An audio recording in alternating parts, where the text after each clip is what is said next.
2017 Honda Civic Hatchback Review.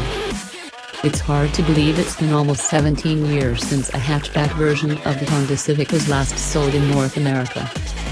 Sure, there was Honda's half-hearted attempt at reviving the beloved body style in the early 2000s with a niche 3-door Civic C, but even that was discontinued more than a decade ago, leaving a huge gap in the automaker's lineup.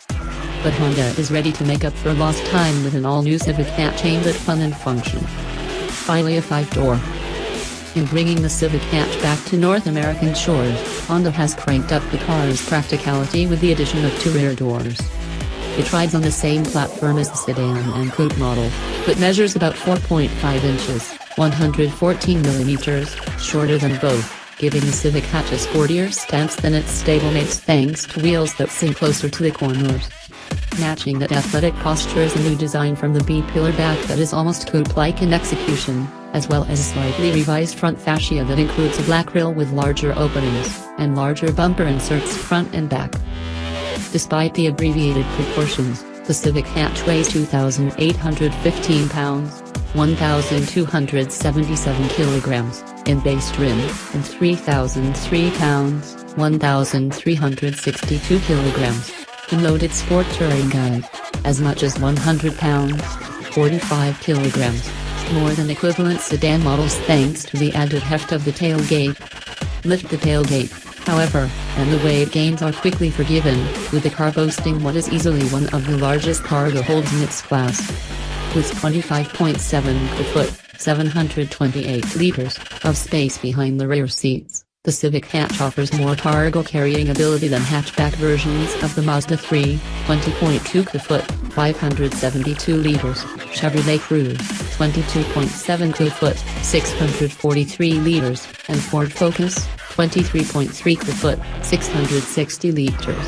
It's only with the rear seats folded that the Honda is surpassed, with the Mazda 3, 47.1 cubic foot, 1,334 liters, and Cruze Hatch, 47.2 cubic foot, 1,337 liters, besting the Civic, 46.2 cubic foot, 1,308 liters. In terms of volume, when the rear seats are up, the Civic Hatch also benefits from an industry-first rear privacy cover that rolls out from the side, saving space by staying tucked out of the way until it's needed.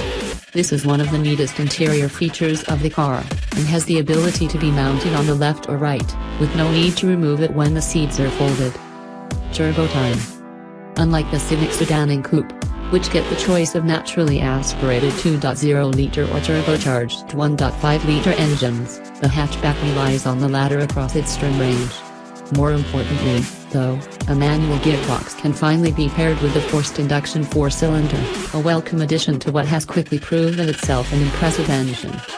Output varies slightly depending on trim, with 174 horsepower on tap to go along with 162 pounds-to-foot of torque in cars equipped with a continuously variable transmission, or 167 pounds-to-foot of torque with a 6-speed manual. Sport models, meanwhile, get a slight bump to 180 horsepower and 177 pounds-to-foot of torque. The same 162 pounds-to-foot is on tap with the CVT.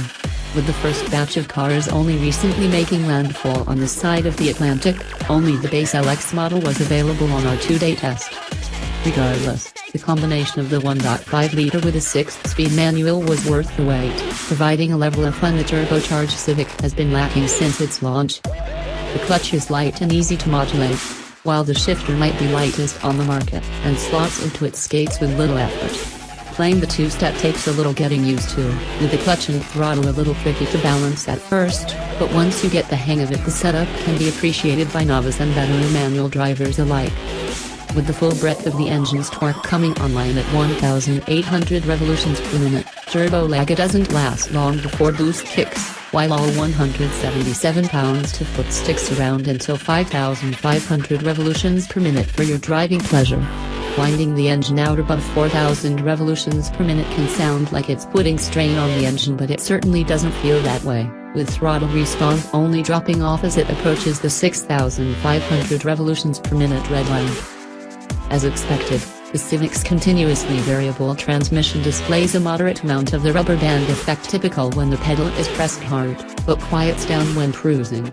The opposite was true of the manual, which displayed a tendency to rev high at highway speeds, spinning at 2,900 revolutions per minute at 75 miles per hour, 120 kilometers per hour. It didn't, however, seem to impact fuel economy much.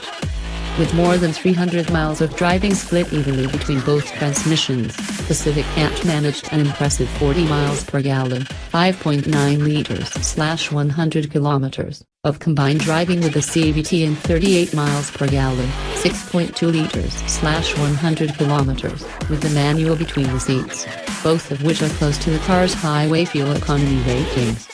While far from an accurate sample size, those numbers were achieved over a mix of highway and in-town driving, as well as more spirited driving on quiet back roads. Sporty and smooth.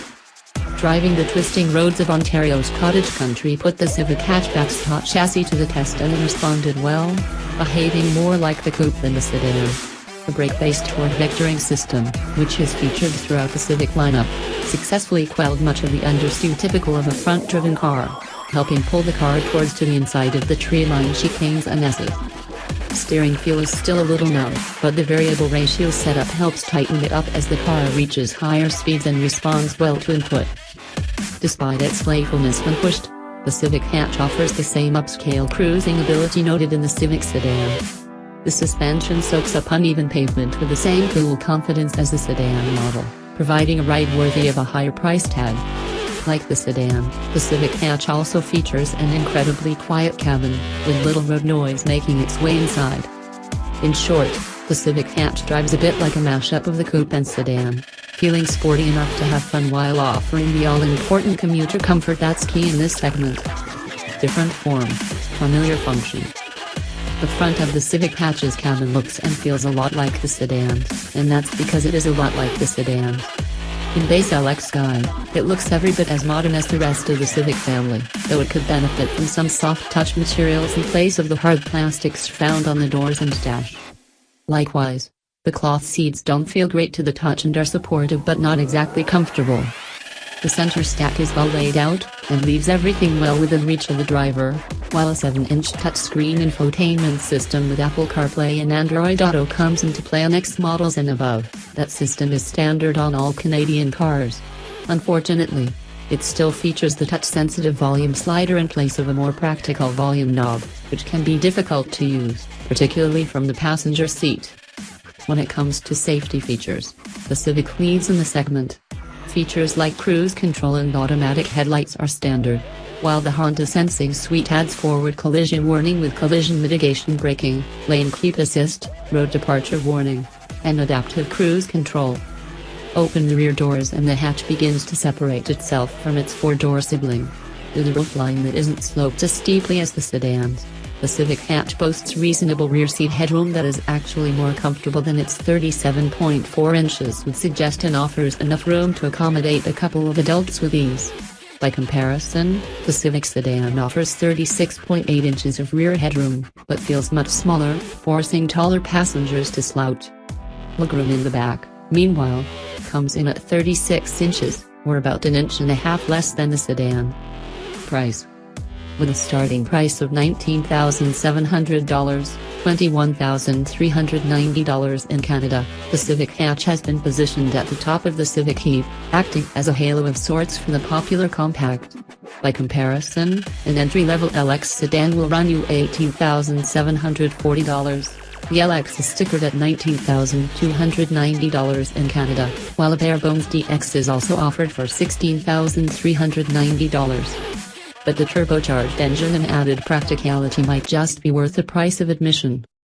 The car also plays into the nostalgia of an entire generation, stirring up high school memories of shameful Fast and Furious mods and unadulterated fun. It's a much more mature car now, so it's not the same Civic hatchback we grew up with, but rather a grown-up car that's still fun and not too grown up.